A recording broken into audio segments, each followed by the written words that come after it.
Hey folks, and welcome to Subjective Thoughts. And our comic for today is Canto and the City of Giants, issue 2 by IDW.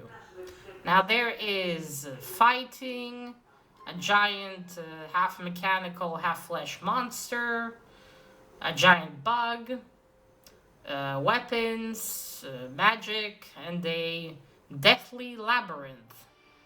So if you are in any way squeamish, you have been warned. Also, spoilers. Alright. So right in front of you, you see the team.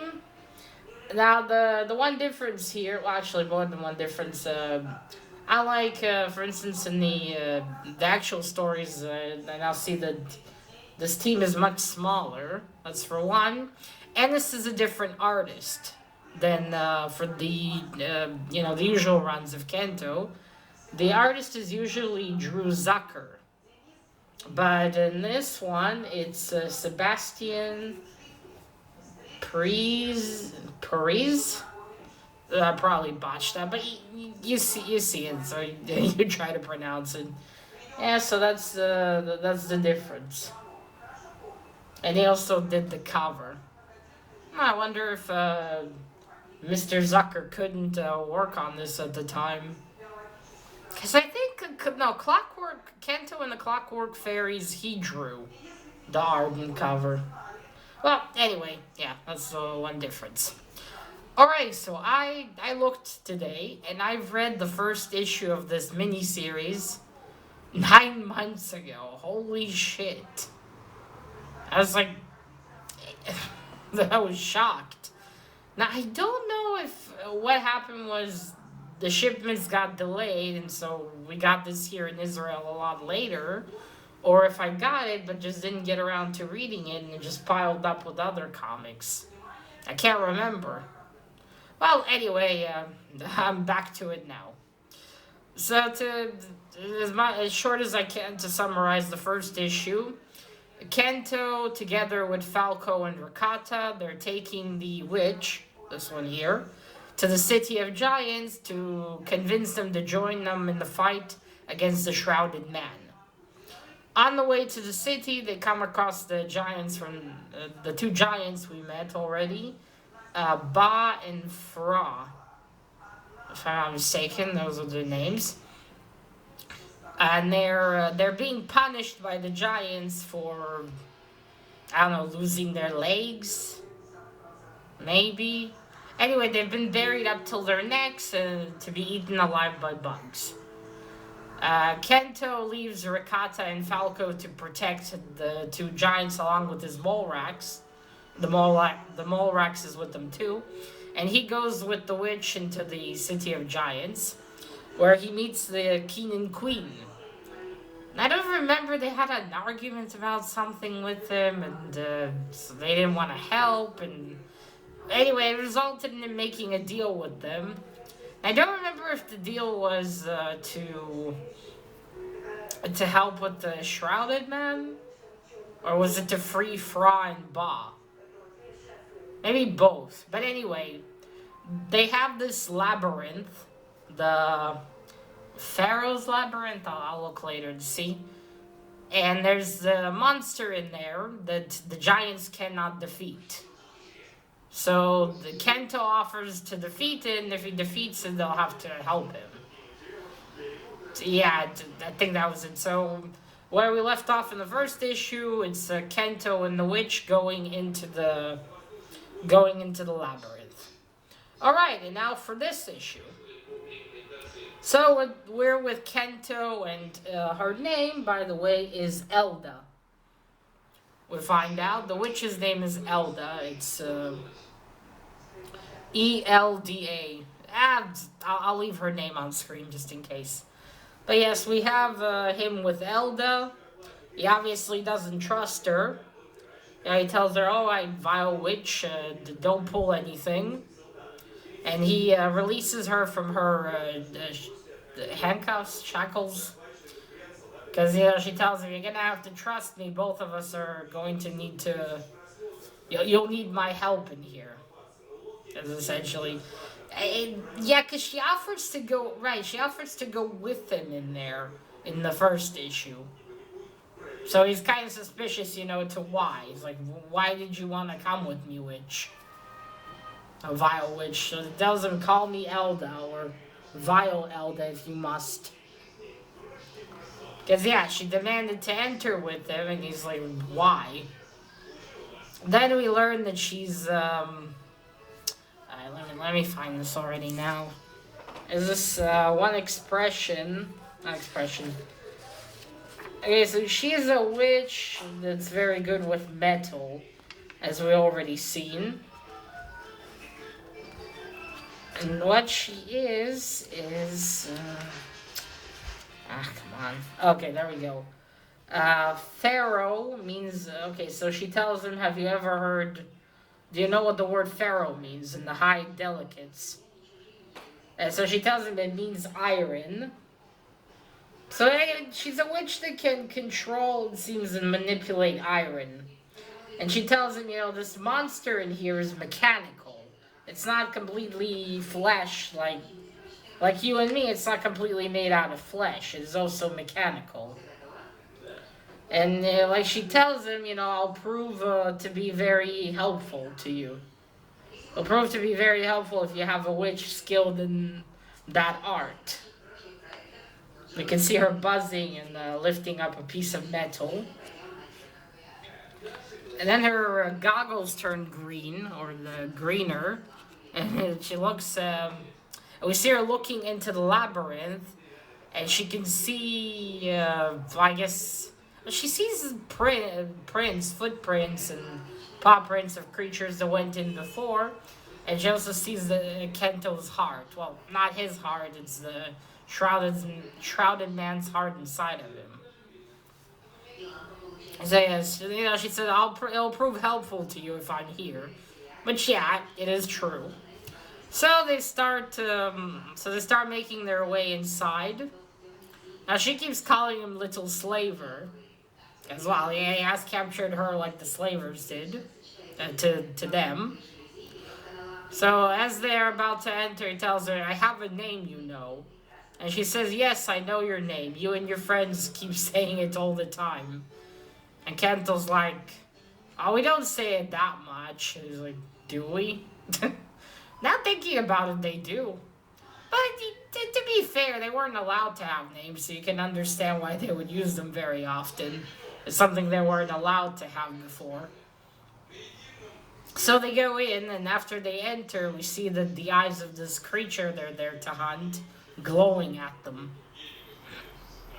So they make their way through the maze. It has labyrinth. It has a lot of traps, booby traps, and all that.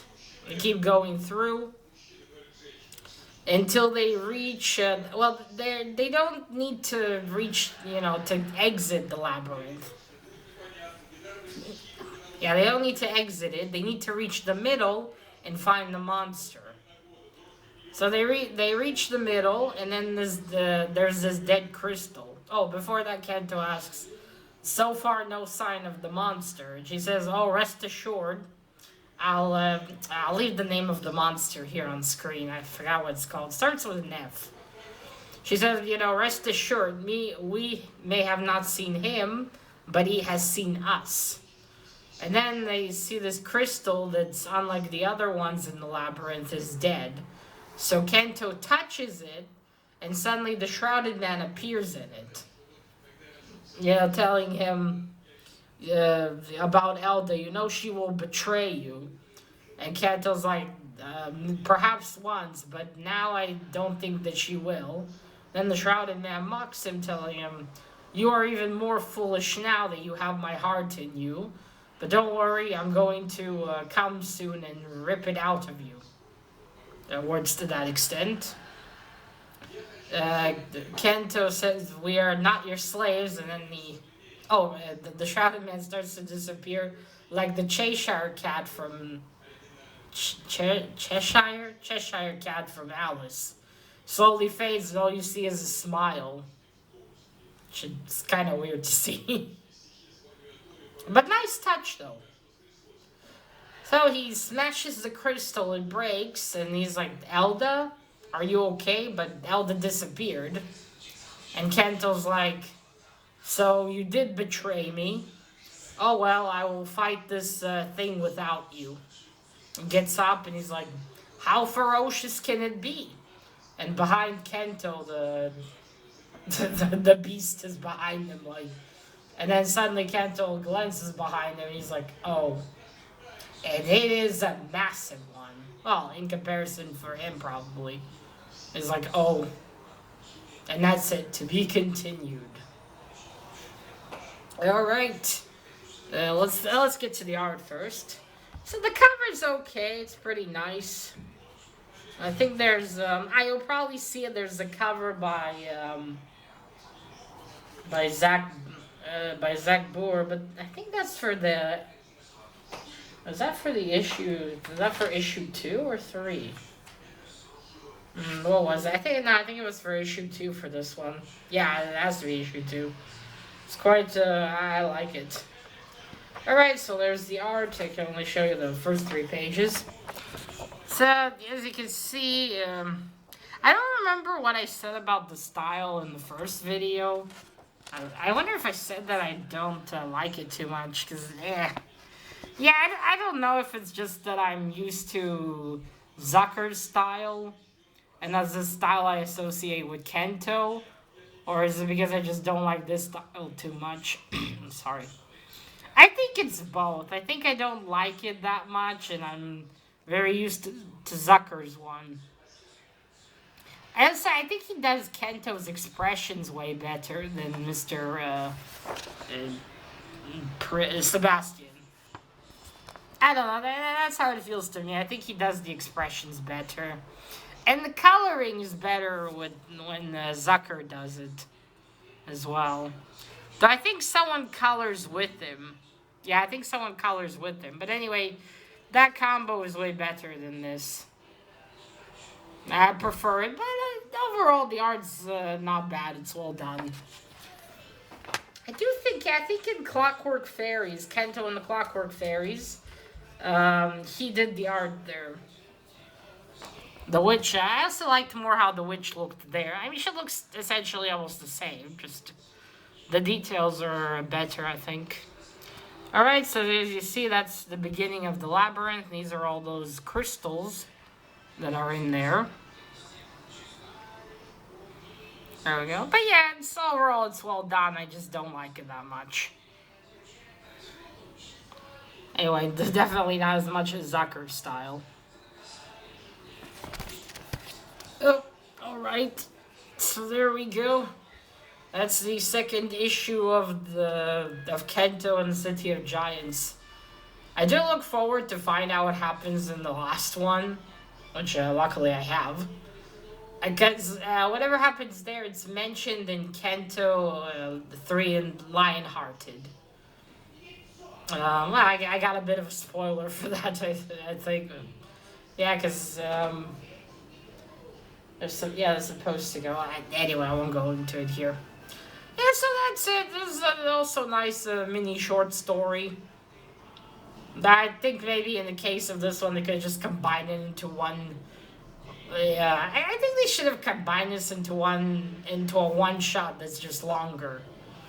Because as you can see, I've only been blabbering on for 14 minutes. Normally it's like 20 something. But yeah, not that much happens. Oh wait, shit. Forgot to mention one part though in here. Yeah, I'm pretty sure I forgot. In between them going the labyrinth, we go shortly to Falco and Rakata and the Molrax. They are it's after they go into the labyrinth. They're standing on the Giants' head. The Giants and the Molrax are all snoring. And Rakata gets impatient. He wants to go and look for Canto. But Canto is like, not Canto. But Falco tells him, Canto has his own mission. We have ours. If you want something to do, then let's spar. So they start sparring and talking amongst themselves what they're going to do, and then suddenly one of the giants, Ba, yells to them, like little knights, and behind him they climb on the heads again. They see there's another giant bug about to approach them, and then both of them together with the Molrax all jump towards the bug and like for Canto. So it was that little part. You see what I mean, though? They could have just combined it all in one, I think. Oh, well, I don't know. Maybe I'm wrong. If it was me, I would have just combined all these three parts into a long one. Because, yeah, these are shorter. This is only 24 pages.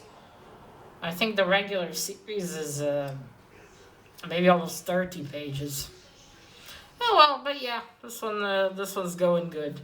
We shall see how the conclusion will be. Alright, folks, so that is it. Let me know what you thought of this one. Have you read it? Have you read any of Kento's stories? And that is it. Now remember, collect what you're passionate about and share it on YouTube. Bye!